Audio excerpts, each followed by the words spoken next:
Hello everyone, this is Robert Mansour. I wanted to make a brief video today to explain that your living trust only governs assets that you actually own.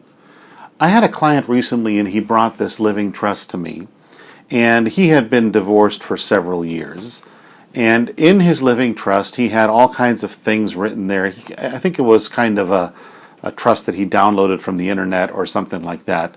And he had a lot of assets listed in the trust that, were, real estate, bank accounts, things like that.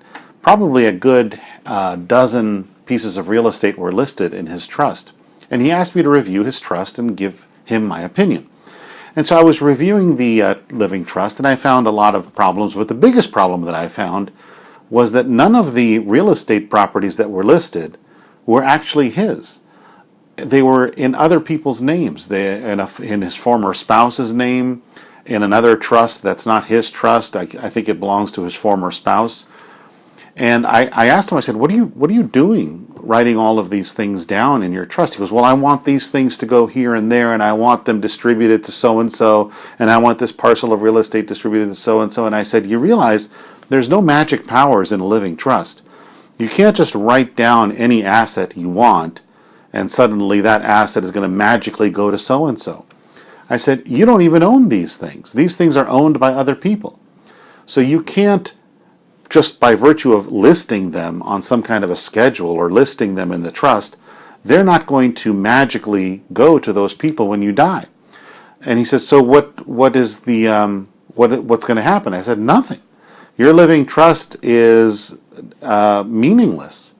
There is nothing in your trust that you actually own. He doesn't have the legal authority over any of those assets. So this also happens when clients simply write down their assets. Maybe they own those assets, never mind assets owned by other people. They own the assets and they write them down in their trust and they list them and they mention them in the trust.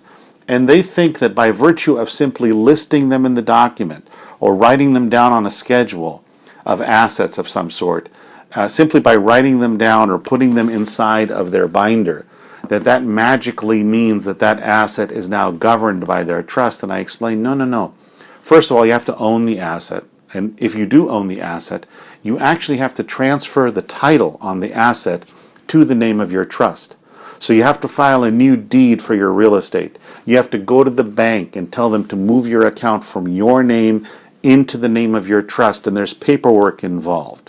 So please understand, simply by virtue of listing the assets in your living trust binder and writing them down, that doesn't mean anything. It's important and it's helpful, but that doesn't really mean that the asset is actually in the name of your living trust and therefore governed by it.